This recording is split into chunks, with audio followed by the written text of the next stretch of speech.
Hello and welcome everybody to our next series of the Chief Architect Network live events. My name's Grant Ecker. I'm the chairman and founder of the Chief Architect Network, and I'm absolutely thrilled to be with you here today. So let me just take you through a little bit about what this group is for those of you that haven't been with us before. What we are is a network of chief architects, and what we try to do together is maximize the value of architecture practices through our network that widens perspectives, shares best practices, helps us grow as leaders, which is really what today's focus is all about, and actually developing our talent, which is how we show up as better leaders, by developing our talent. And then we drive outcomes together, which ultimately betters the organizations that we work in. We're a community-led, vendor-neutral, a no-cost, pure network of chief architects and a 501c6 organization. You can find out more about us if you jump out on the web at chiefarchitectnetwork.com. And if you happen to be a chief architect, it's a great place to apply to join us. It's, again, a no-cost membership, and it's something that I find a ton of value from in connecting with leaders like you. You can always follow us on YouTube and on LinkedIn at Chief Architect Network, where we're actually broadcasting live today. You can also find the replay in those two locations. Throughout the event today, you can always comment on LinkedIn or on YouTube to ask a question. That's also a great way just to share your thoughts. So what I'm going to do is take down this little banner here and give you a little bit of an introduction to my friend and colleague, Jim Willenbring. So Jim and I know each other from a number of years working together at Medtronic, where he was one of the people, the first through a coaching training program that we both went through. He was in one, and then he participated as a sponsor for the years that came up after. So I was in number 3, and he did a wonderful job showing me the ropes, and I'm forever grateful for that. So it's been quite a joy to have you with me today, Jim. Maybe could you take a few seconds to introduce yourself to everybody? Yeah, I'd be glad to. Thank you so much, Grant, for this opportunity. Again, Jim Willenbring. I'm the CEO of the Bailey Group, which is a leadership development organization. We partner with organizations to align and level up their leadership teams, right, through executive coaching, through team development, and on some larger cohort programs as well. And so I'll put a plug in. Follow us on the Bailey Group on LinkedIn, and then Grant's got a link there, to our website that's on the banner also. So so as Grant, as you mentioned, I had a long career at Medtronic. I was there for 30 years and did a lot of growth and development, led teams, led business areas, led functions, and got trained as a coach as well, while I was at that. And so I was able to coach leaders across the globe. And then I left there in 2020, started my own practice, but very quickly joined the Bailey Group as a coach. And then essentially now I'm a partner with 2 other wonderful people, and I'm CEO of the Bailey Group starting last February and such. So it's been a great experience so far. It's a wonderful organization, and I'm really glad to be here to talk about some really interesting ideas around how do you actually bring coaching skills to essentially to your job and to your people and to your teams, right? And so how about we jump into that, Grant? Does that sound good? Let's do it. So I just brought up our little conversation provoker on the right side, but also welcome all of you to join us with questions and comments as we step into the topic together. Right. So this is something that's super exciting for me, right? It's really about how we think our job is to get X, Y, and Z done with the best knowledge that we have, and sometimes we're the smartest in the room that can address it. So it's very tempting to go after and actually solve these problems. So Jim, why is that such a bad idea? It's a bad idea. There's a saying, what got you here isn't what's going to get you there, or there's different flavors and versions of that one. But the interesting thing, when people are first identified as high potential to become a people manager, right? Often that skill set that they have is deep into subject matter expertise, right? They develop that, they not only get competent, but they get expert at skills, right? And so sometimes there's this assumption, that just because you're really good, and have strong expertise, in your area, that means that you're going to be a great manager of people who are also in that area as well. And that's that assumes that that somehow you're born with those manager skills, that kind of thing. And that's not the case, actually. And so often people who are sometimes the best problem solvers, right? They'll get promoted, to let's manage this team, let's lead this team, let's be a director of this area. And sometimes they'll spend years and years in their career being that expert firefighter, right? And diving into the details, and their team is often not real motivated, right? Because all their boss is doing is essentially giving them answers to their questions as opposed to helping them develop and grow. And so that's the idea, and that's the opportunity is your job as a leader in the organization, is it to solve problems, or is it actually how do you develop the best problem solvers in your team, right? And that really requires a whole set of different skills, that often is contrary to the problem solver in all of us, right? That piece of it. So that's really the need, and that's the opportunity. And what it really promotes is managing and leading people is a profession in and of itself.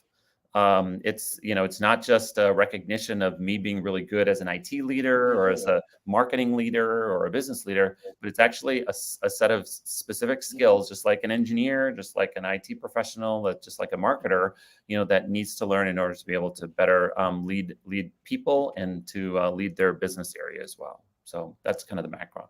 It's a little embarrassing. When I first got into a director role, and it was at Medtronic, I often would find myself thinking, okay, how do I get my team to go do the work I need them to do, right? Like, how do I get them out of my office and go solve X? What thing do I need to say to motivate them to go do that thing? Yeah.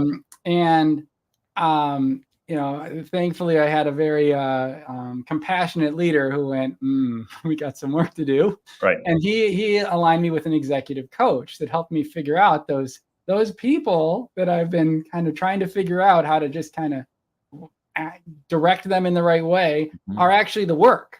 Right. And having them find their path and find their motivation and find their strength and calculate the risk that a particular stretch assignment will give them. And if they can survive the blast radius, then it's probably a good that's the work of a director and an executive in an organization, not just making sure work gets done. So it's sort of going from manager and super manager to that, executive and leader. So when I first had that executive coach, I really got that aha moment and went, oh, I'm totally focused on the wrong thing. And then I went into the program to learn how to be a coach. So I guess, I think this first topic here is one of the things that we really learned pretty quickly as we stepped into that coaching mindset, right? Exactly. Listening. Could you share a little bit more about that skill? How do you hone it? Why is it important? Exactly. And you used a word, directive, right? That's what a manager is supposed to be, is very directive. And I think people come into the role naturally having those skills to be very directive, right? But it's actually, the opposite, the non-directive approaches that are often the best approach, when you take a coaching approach, right, to leading people. And so when we think about how do you start with that, it's really around listening, right? And there's an interesting quote, a Stephen Covey quote, right, where he talks about most people don't listen with the intent to understand. They actually listen with the intent to reply, right? And so when you're trying to listen to somebody else and you're thinking, what am I going to say next? You're actually not really listening, right? You're not focusing on, you're hearing a few words, but you're really focusing on yourself, right? And sometimes that can be really helpful, right? I mean, there are many places and times, for people to kind of be in that foundational mode of listening, which is focused on myself, right? I need this question answered. I'm listening for the solution to the problem that I've got, that kind of thing. So there's a role for that. But if we're spending 80, 90, 100% of our time in that kind of mode of listening, the other person's going to feel that.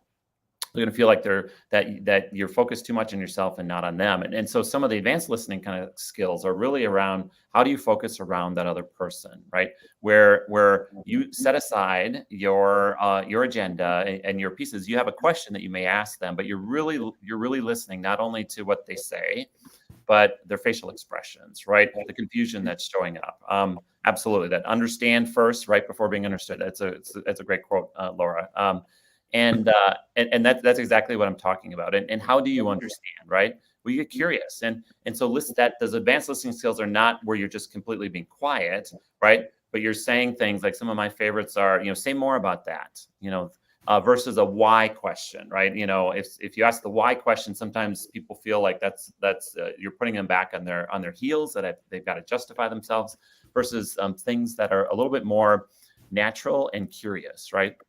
And if people feel you're curious, guess what they feel? They feel like they're important, that I want to spend time, that they are important, and that I really want to hear what they want to say, that piece of it. Oh my gosh, that was the one wish of my executive coach as I went into the executive coaching program. And she said, I have one hope for you is that you can learn to become curious. Right. And I did not get it. I thought that was some like Yoda mind trick stuff. And I just was like, huh? Because, I knew what I wanted. Was I really curious what the other person needed, what they were trying to convey?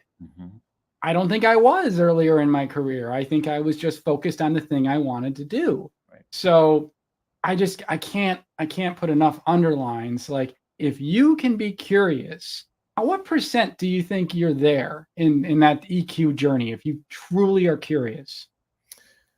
Me personally, or if a manager is If a manager is able to get curious, how much further ahead did they get in their journey? Yeah, to me, that's I would say the foundational key piece of it. And so you're halfway there, I would say.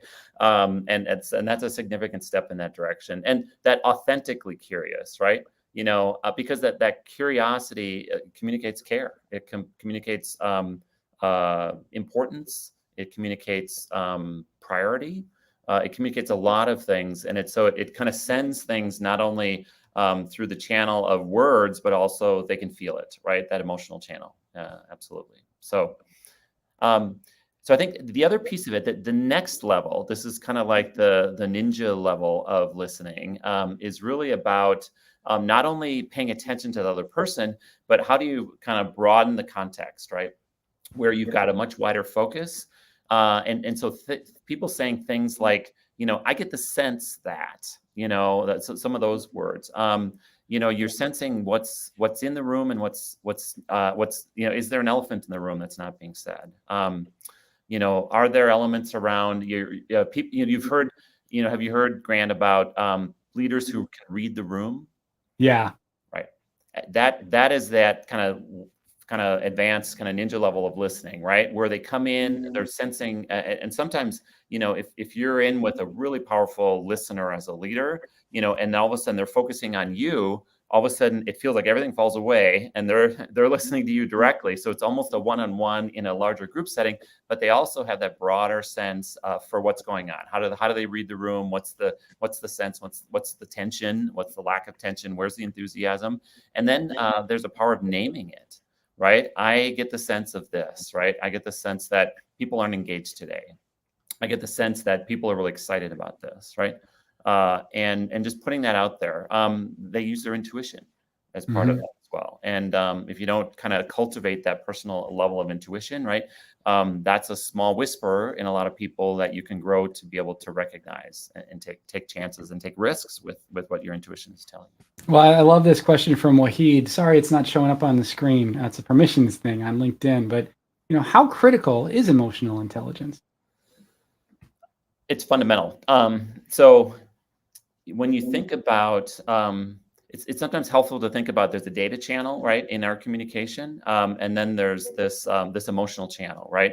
And when we think about one of our jobs as leaders of people, of programs, motivating people is critical, right? And that's what you essentially do with emotions, not to manipulate, right? But to really tap into what is there right now, and how do we understand what is going to be motivating for people going forward. And part of that is to listen and understand, right? And step one of emotional intelligence is self-awareness, is be able to understand, what am I feeling right now, right? And then also what might others be feeling as well. And so that's a step in that journey. So emotional intelligence is a critical skill for advanced listening.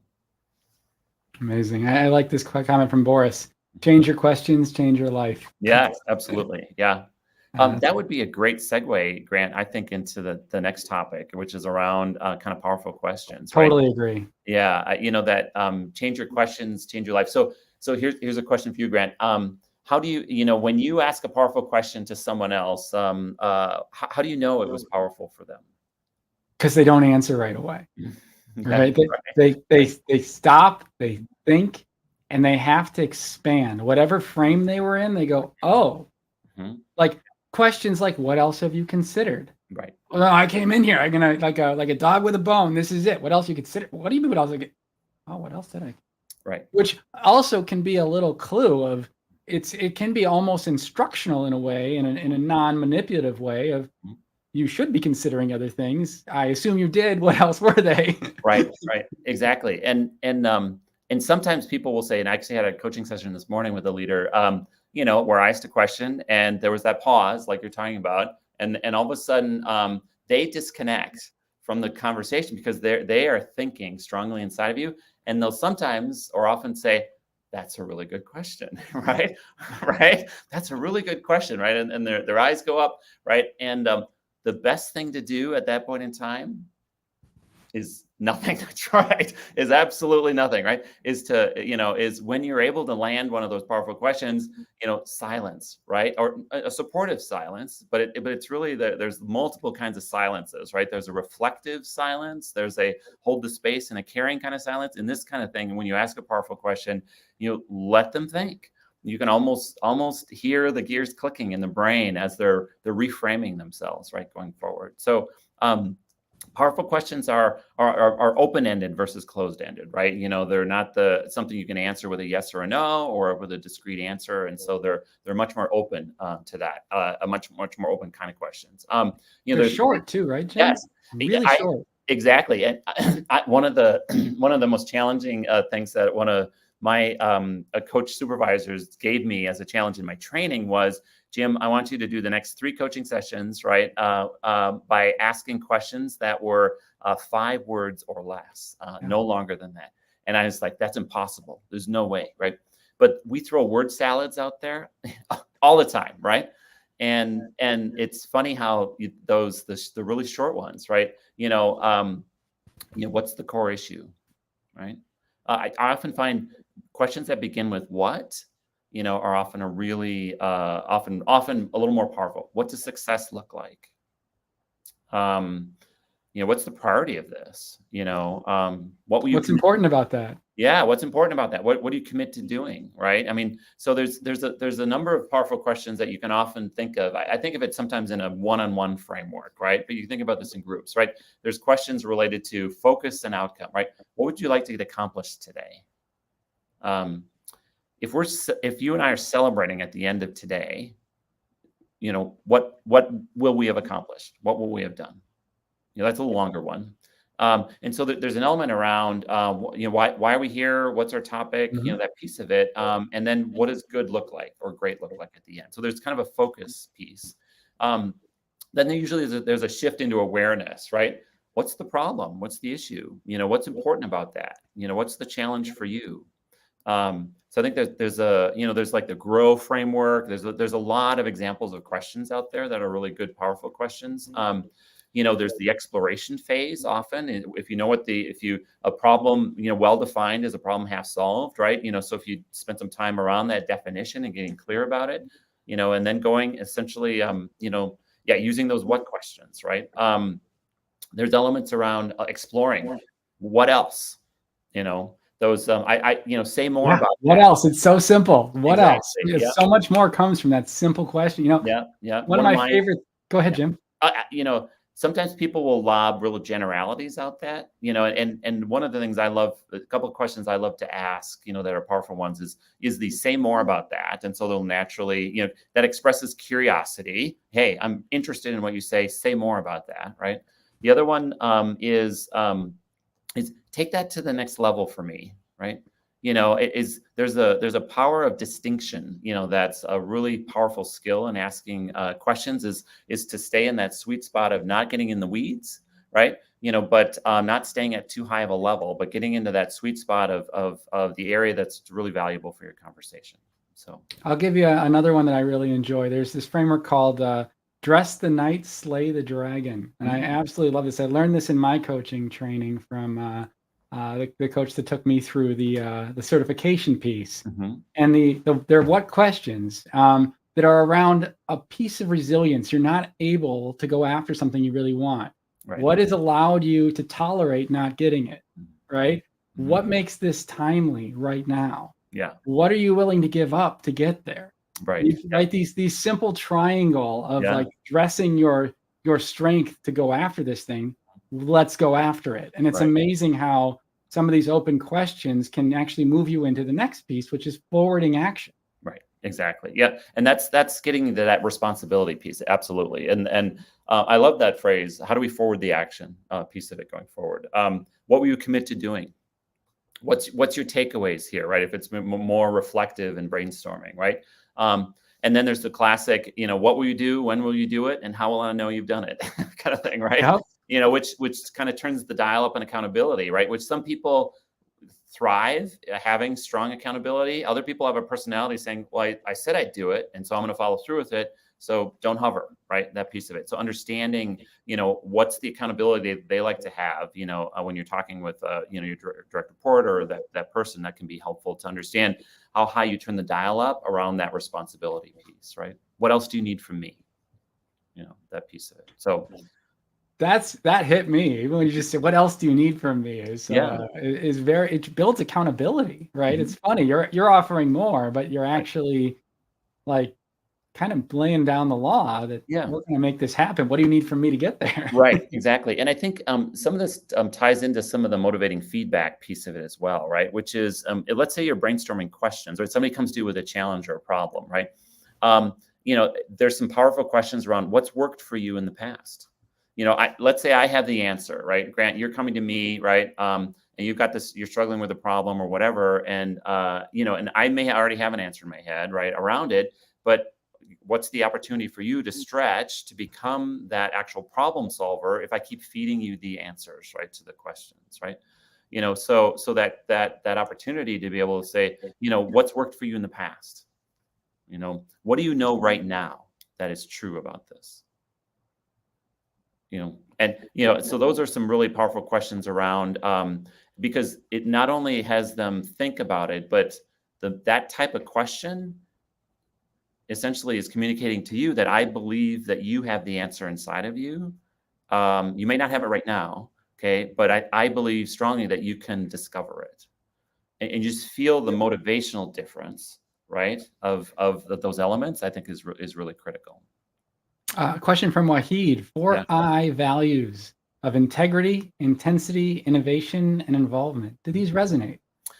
They do. I think about integrity really speaks to kind of the ethics and how are you approaching this honestly, right? Are you trusting in that other person, right, in your conversation, right? The intensity piece of it is, these conversations can be really intense, right? Powerful questions can be intense, right? So I think there's a powerful questions turn the dial up on intensity.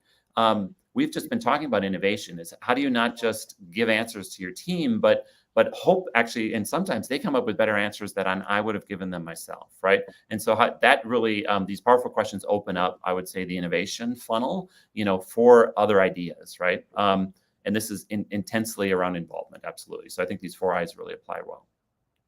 Very cool. Good. So how about let's talk briefly about difficult conversations, right?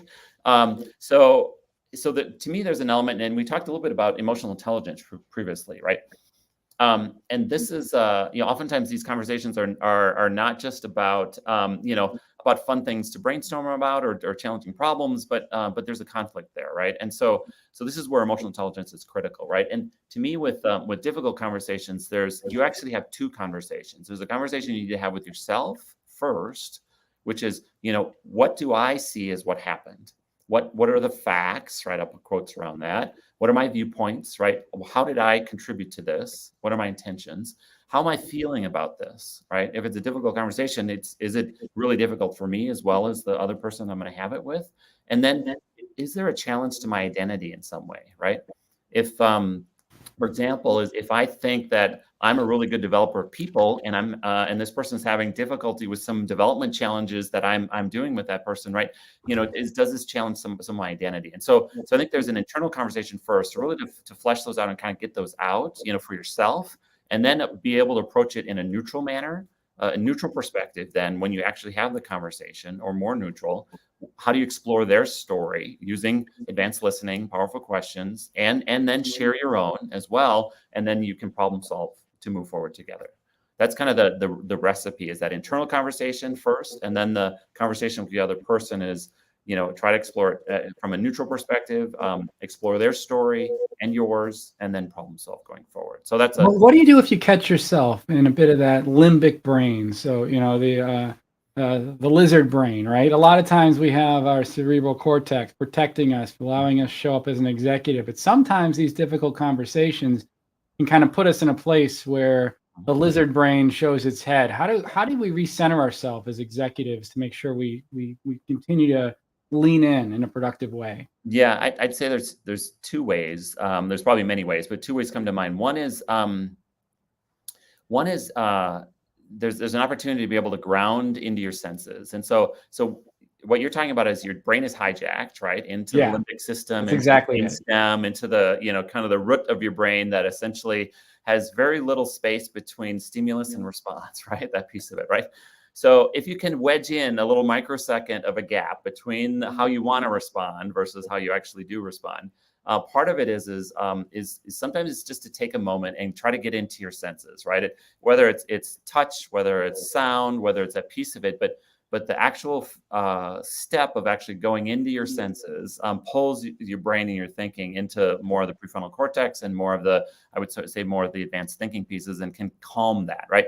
You may not have some of that space and time, right? But feeling your toes. I mean, it sounds funny, doesn't it? It sounds. I do it. It works. Right. It sounds funny, but the kind of the neuroscience of this actually shows that it's true. Is that getting into your senses, and whether it's paying attention to your breath, right, or other kinds of things that might be kind of in that mindfulness category, but helps you kind of reframe things and really calm down that kind of limbic sense, right, or that trigger, right. The other piece sometimes is, if it's too big, is to call a timeout and saying, then that's the emotional intelligence. I'm feeling triggered here. I'm feeling, my emotions are really too big for me to be able to have this conversation right now. I just need a little space and time to collect myself. And then I want to have this conversation with you, right? That piece of it. So that can be another approach to this as well, is to give yourself or the other person space and time as well, and say, we need to have this conversation, but let's do it when we can be a little more neutral. So I love that, and I think that those tools are incredibly important. Yeah. Let's talk about the last question. Before we kind of end and shift into the Q&A piece here. Motivating feedback. This is one of my favorite topics. There's an element around feedback. When Grant, if I came to you and said, Grant, can I give you some feedback? Sure, Jim. What's the typical reaction when someone says that to you? Oh my dear God, what's going to happen? That's right. And so you expect the We're live. Oh no. Right, the limbic system kicks in, right, and all of a sudden your emotions start to rush, and you are in the opposite kind of frame of mind to be able to actually receive that input, right? And so this is there are things that we need to correct, right? There's mistakes and errors and that kind of stuff that's very factual and all that kind of thing that does need to be corrected, right? And the key is to do that quick and to do it factually, and to do it straightforward. And you don't criticize the person, you essentially try to correct the task, right, or the action, that piece. But that's the key. But the motivating feedback, right, is how do you catch excellence? And so when someone actually shows excellence, when they actually demonstrate it, what I would call in the wild, how can you as a leader and manager jump in? Can you say, you know what, that was outstanding. How did you get there? Right? And all of a sudden you're kicking the curiosity in, you're recognizing in the moment, and then you're asking the person, share with me, okay, how you got there. Okay, how did you end up in that space to create that answer or to create this solution, right? And all of a sudden what they're doing is not just feeling like the nice pat on the back and the acknowledgement, but they're learning and they're all of a sudden challenging themselves to think about, what did I do to get here? And now should I do that again in the future and try to replicate that, right? And even share that with other people so they can replicate it. So finding excellence in the wild, right, and calling it out and then getting curious about it is one of the best ways to really motivate for excellence going forward. And that's a key motivating feedback piece. Another thing I think that we kind of zoom across all four of these and think about in the architecture practice, and of course we've known each other for quite some time, so you kind of know the way that we're kind of a chief coach and a chief family counselor. That's right. I'm curious how you might play that, and I'll riff with you on it. Of course, that's my background. Yeah. I mean, the sense I get for chief architects is you have enormous responsibilities to connect and collaborate across a ton of areas of the business, right? That piece of it, to be able to say, hey, we're going to go this direction. I want your input on how we do that, and I also want accountability for you all to follow along on this, right? Because we need to modify, update, shape our architecture going forward, right? So there's a little cajoling. There's a what's in it for me. There's all that kind of piece. So there's a to me, that what comes to mind for me is relationships are critically important, and then this communication effectiveness is absolutely important in order to bring people along in that journey. And then if they're not really willing, you've got to be able to listen strongly. You have to be able to ask powerful questions. You need to be able to motivate them as well going forward. So those are some of my thoughts a bit about. I totally agree, and I'll expand where I mean, look at these 4 areas, right? So let's take it, and well, I think there's 2 jobs of the chief architect, right? One is being the chief family counselor for the CIO, their staff, business stakeholders that aren't in alignment, all that kind of thing. And then the other is the chief coach to activate the technical community. So as you're starting to build intimacy as the chief family counselor, active listening, engaging to connect, to understand, to build trust and empathy, questions and curiosity to evoke that clarity, and then finding the common ground for forward action is absolutely critical. But just as Jim mentioned, we have to then lean in to that accountability role and motivating and recognition. So kind of like ADKAR, right? Which is a change management model: awareness, desirability, knowledge, and then ability. The last one's reinforcement. So when people actually do the things, we have to applaud it. Right. The same is true with the community, right? As we build out, what we're building out is the advanced listening and connection and deepened trust to gain insight from each of the domain leaders that own a piece of technology and ask questions to evoke clarity and understanding around what they're trying to create.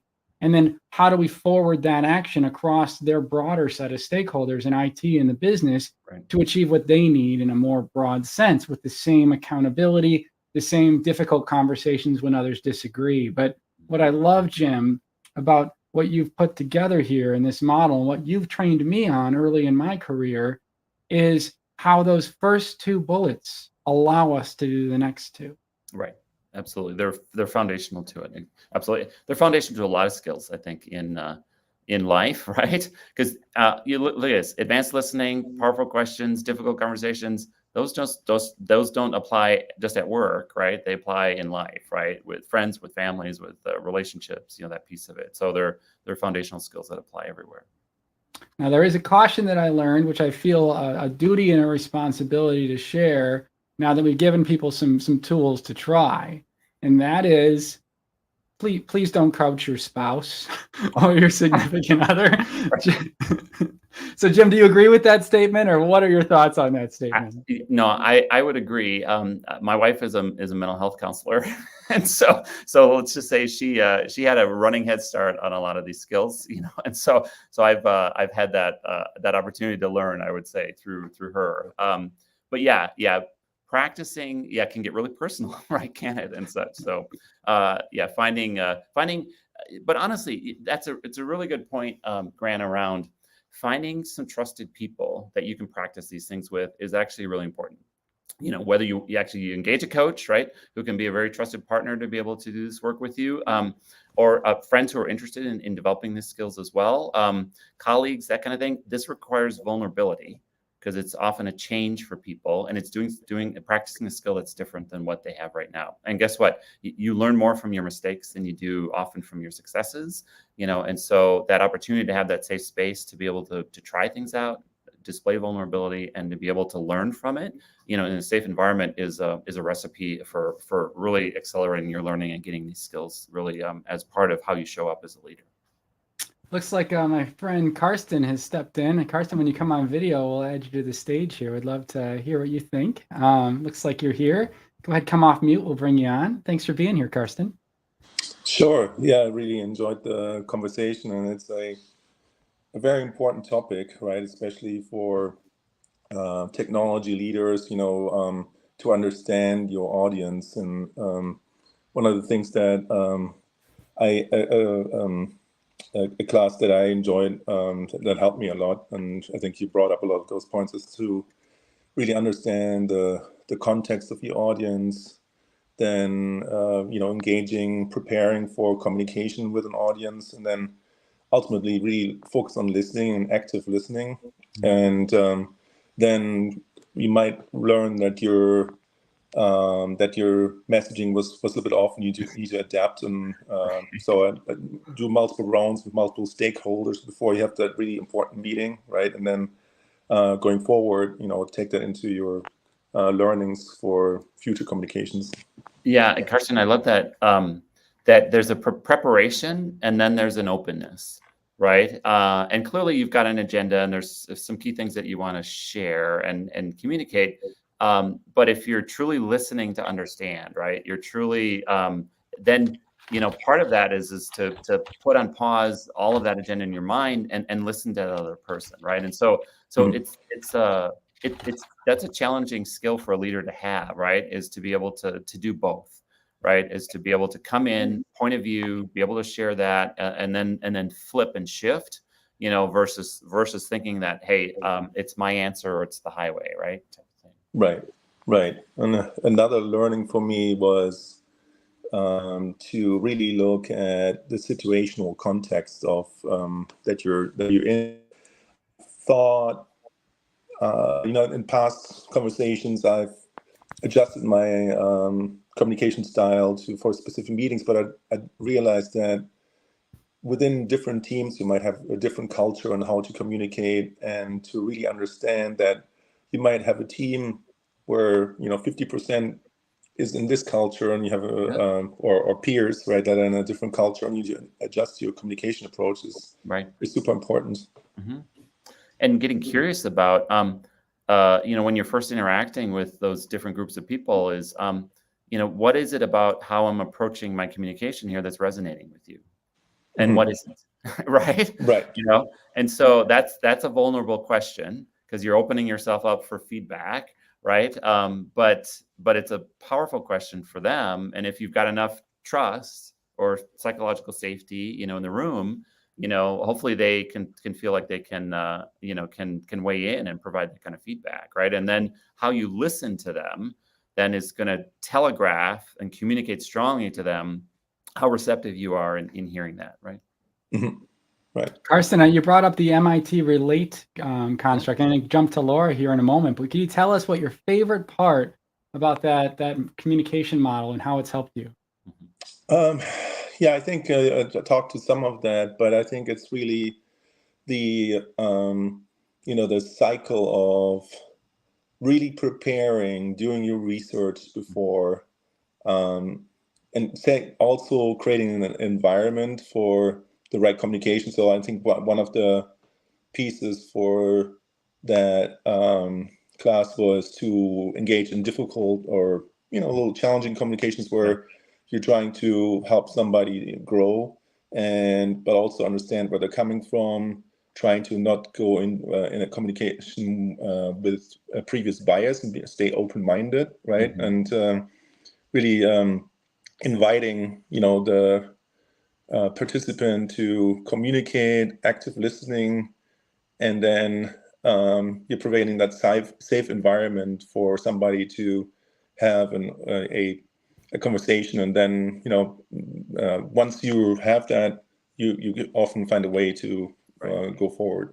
find that common ground. Yeah, it sounds like a really helpful, and I would say a technique that's kind of threaded with emotional intelligence skills, right? Right. Absolutely. Well, Karsten leads the CDO Times and is a CIO, CDO, CAIO. I really appreciate you being here today. He also leads the Chief Architect Network out of Boston. Thanks a lot for stopping in. I've got one other guest that's jumped on. Appreciate you being here, Karsten. Great. So I'd love to welcome Laura to the group here. Thank you so much. We've been enjoying chatting with you. It's great to hear your voice in person. What was your takeaway or question that you wanted to bring to the show today?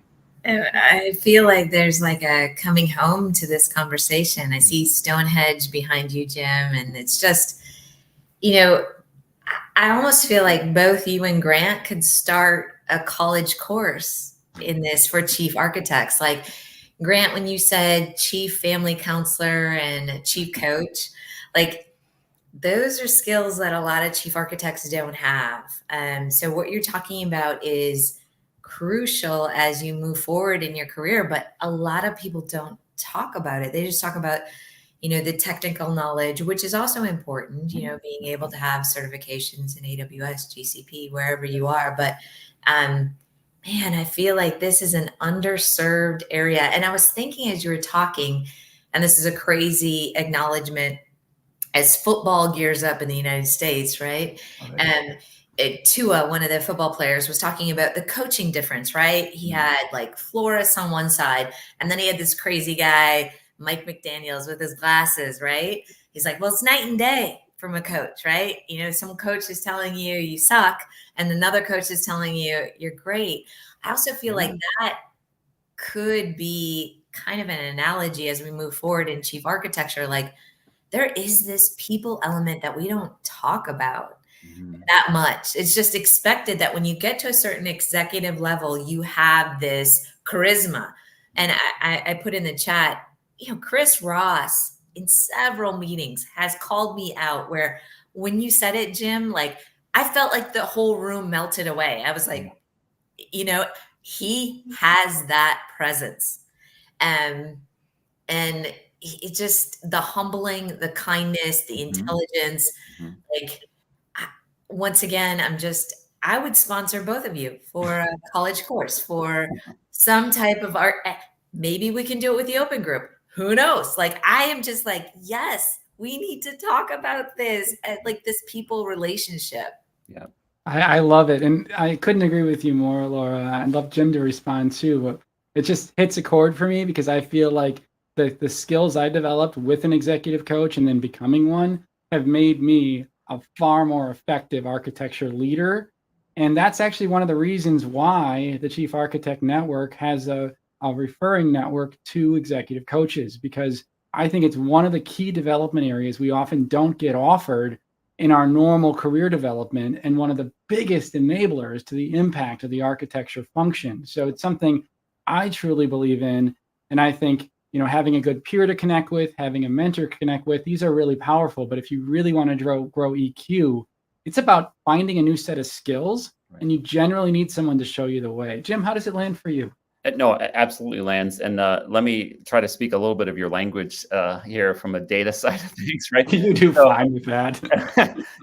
Grant, you and I were in this program, at Medtronic, where we were taught to do coaching, right, on how to do it, right? And the organization, Karen Mothry had done some great work who was our coaching center leader, to get some data that says, what's the impact of this on people, right? And what they found is that, they've been doing engagement scores, for years and years and years. So they have a nice baseline of engagement data on employees, right? What they found is that for leaders who were coached, they had a statistically significant higher engagement of their team, right? And retention for their team as well than leaders who didn't experience coaching, right?